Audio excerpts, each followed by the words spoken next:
لا إله إلا الله محمد رسول الله عليه صلاة الله وآله والأخ. Di dalam Al-Quran tidak ada penjelasan keterangan bahwa Allah membuat roh manusia lebih dulu daripada alam semesta.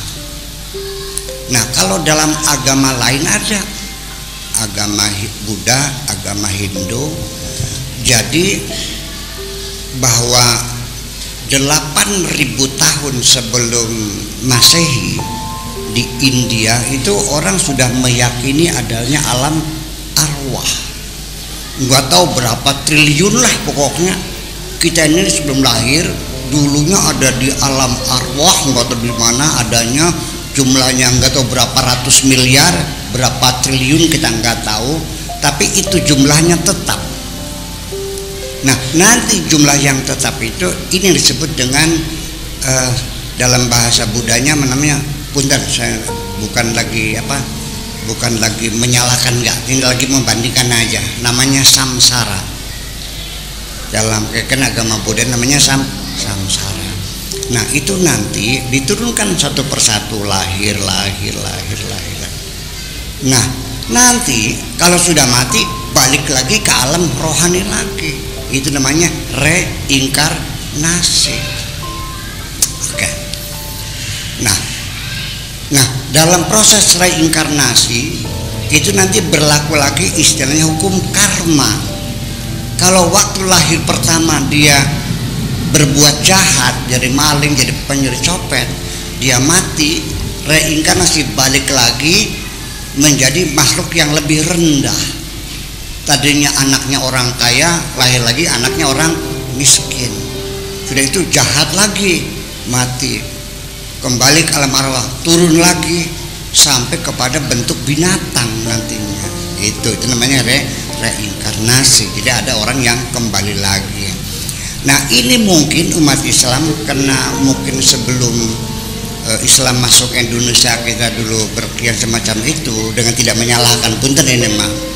Jadi dikiranya reinkarnasi itu ada di dalam Al-Qur'annya, ada rujukan bahwa ada reinkarnasi, yaitu seperti dalam surat Yasin yang berbunyi wa man nu'ammirhu nunakkisu fil khalqi afala ta'qilun. Tuh dalilnya, dalil reinkarnasi. Ntar dulu kita koreksi dulu ini ente paham nggak nih? Waman nu'ammirhu, dan barang siapapun yang dipanjangkan umurnya, nunakisu kita ulangi fil khalqi kejadiannya, dikiranya balik lagi. Bukan begitu. Itu artinya begini, wa manu amirhu, orang yang umurnya panjang itu, nunakisu fil khalqi, sel-sel tubuh yang rusak diganti lagi dengan sel-sel yang baru secara sempurna. Umurnya sudah 60 tahun, 70 tahun, tapi dia segar bugar, terganti jadi nggak peot-peot gitu, sehat selalu. Kenapa? Terganti pergantian sel yang sempurna, bukan reinkarnasi. Paham nggak? Nih, manusia ini ada dokter nggak? Nanti konfirmasi. Manusia ketika melakukan aktivitas sehari-hari, mencangkul, ya kan, hampir mobil, nanam ini, masak ini, segala macam, ke pasar, ini kan aktivitas. Itu akan mengakibatkan sel-sel tubuh kita ini akan mengalami kerusakan. Satu orang manusia itu diperkirakan rata-rata ada berapa jumlah selnya? Ada 280 miliar sel setubuh nih, 280 miliar sel. Nah, akibat kita beraktivitas sehari-hari ini akan terjadi kerusakan sel. diperkirakan sekitar 18 miliar, 15 sampai 18 miliar sel yang rusak. Nah, sel yang rusak itu akan mengalami pergantian sel yang baru ketika kita sedang beristirahat. Dalam keadaan tidur, itu sel kita diganti dengan sel yang baru. Itu pergantian sel itu dikontrol oleh akal tidak sadar kita, akal bawah sadar kita. Oleh kata orang Arabnya al-aqlul la wa'yi.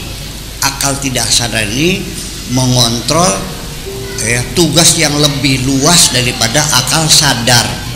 Kalau akal sadar yang dilihat, yang kelihatan, gelas ini, tisu, mau ngelap mulut ngambil tisu, mau minum kopi digulek, mau ngomong melepon temen dicari namanya, dipejat di telepon, seperti itu. Tapi jantung berdegup, paru-paru kembang kempis, memompa darah, itu bukan kerja otak sadar kita, otak tidak sadar kita yang bekerja. Nah, makanya ketika pergantian sel baru itu secara sempurna, itu termasuk wa man nu'ammirhu nunakisu fil khalqi, bukan urusan reinkarnasi. Ya silakan kita debat, silakan kalau perlu, bahwa dalam Islam nggak ada reinkarnasi, nggak ada hukum karma. Ya kita mata ibnu Adam in qata'a amaluh, selesai sudah, nggak bakal bolak-balik begitu. Itu bedanya dengan tidak menyalahkan siapapun. Ya, jadi artinya bahwa bagaimanapun tidak bisa dihindari, kita dalam pertarungan peradaban itu mesti ada saling pengaruh mempengaruhi. Nah, itulah makanya, sehingga di situ ada hukum reinkarnasi, ada hukum karma. Nah, makanya supaya kita ini bisa melepaskan samsara, artinya rohani yang menderita ini, dengan istilah samadhi, renungan spiritual. Begitu kita sudah menemukan jati diri kita, ini begitu keyakinannya, kira-kira, mohon maaf barangkali salah. Nah, baru itu kita baru masuk ke dalam wilayah kebahagiaan yang abadi, namanya nirwana. Begitu. Dalam Islam nggak ada surga nanti terakhir, kalau udah mati semua gitu. Jadi itulah persoalannya, banyak sekali. Kemudian untuk membantah bahwa Nur Muhammad diciptakan sebelum langit bumi, apa betul di Al-Quran mengatakan bahwa manusia dijadikan itu sekarang? Dulu mah nggak ada namanya alam arwah tuh, nggak ada. Yuk kita dengarkan dalam surat Al-Insan. Bismillahirrahmanirrahim. Hal ata 'alal insani hinum minad dahri lam yakun syai'an mazkura. Inna khalaqnal insana min nutfatin amsyajin nabtalihi wa ja'alnahu sami'an basira. Kapan manusia diciptakan? Hal ata hinum minad dahri, apakah telah datang alal insan pada manusia hinum minad dahri, ada suatu fase waktu tertentu, ya, tertentu, lam yakun syai'an madkura, manusia waktu itu belum dapat disebut sebagai apapun, nggak ada. Manusia nggak ada, nggak roh, nggak jasad, nggak ada. Kapan diciptakannya? Inna ja'alnal insana min nutfatin amsyad. Manusia diciptakan dari nutfah, dari sperma yang bercampur dengan ovum. Nabtalihi, disitulah terjadi proses embriologi. Wa ja'alnahu sami'an basira, baru setelah itu sebagai manusia yang bisa melihat dan bisa mendengar. Itu informasi jelas, nggak ada itu namanya alam arwah dalam Islam. Dengan tidak menyalahkan, kita lagi mengkonfirmasikan dalam Al-Quran tidak ada namanya Nur Muhammad, adanya laulaka seperti sudah diciptakan dari rohani munculnya. Itu mungkin pengaruh yang lain. Kemudian lagi juga ada yang mengatakan bahwa Dalil lagi, ini banyak Al-Qur'annya yang menjadi ayat-ayat mirip-mirip kayak reinkarnasi itu ada. Seperti wa idz akhadha rabbuka min bani adama min zuhurihim dzurriyyatahum. Apakah ingatlah kamu ketika Tuhanmu mengambil dari Bani Adam min zuhurihim, dari tulang punggungnya, dzurriyyatahum, bahwa manusia itu diciptakan dari sperma yang diproses di tulang belakang itu, min zuhurihim. Kemudian wa ashhadna ala anfusihim, dan kami persaksikan kepada mereka, alastu bi rabbikum, bukankah aku Tuhanmu? Qalu syahidna. Nah, ini jadi pertanyaan, ini jangan-jangan waktu di alam arwah kita ditanya, apakah aku ini Tuhanmu? Lalu rohnya mengatakan, ya kami menyaksikan. Bukan, itu artinya bahwa, nah itulah makanya kita lihat lagi bahwa wasyana ala anfusim alastu bi rabbikum itu setelah Tuhan menciptakan sperma, dan sperma itu kemudian bertemu dengan ovum, lalu terjadi proses embriologi. Nah, ketika terjadi pertemuan sperma ovum itu pertama kali yang disebut dengan cetak biru kemanusiaan itu namanya deoksiribonukleik acid namanya, atau disingkat menjadi DNA. Disitulah Allah titipkan dari DNA itu segala macam informasi yang nanti makhluk yang keluar ini nanti sifatnya seperti ini. Dari mulai rambutnya keriting apa lurus, kulitnya putih atau hitam, hidungnya mancung atau pesek, bibirnya doel atau ya orangnya laki atau perempuan.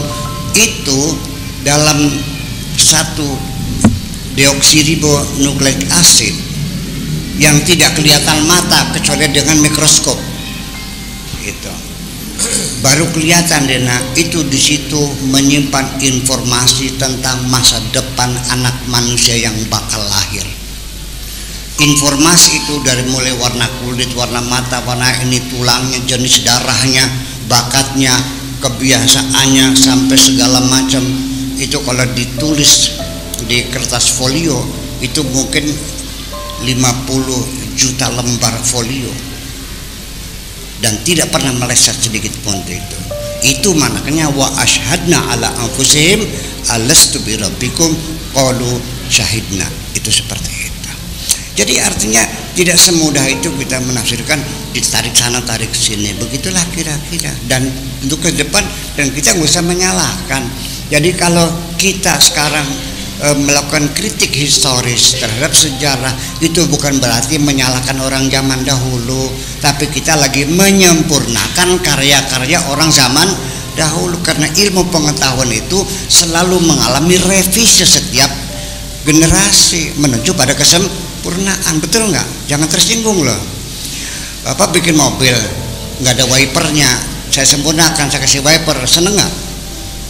Sudah wipernya cuma hanya satu kecepatan, kita bikin 2, pelan dan cepat, mau nggak?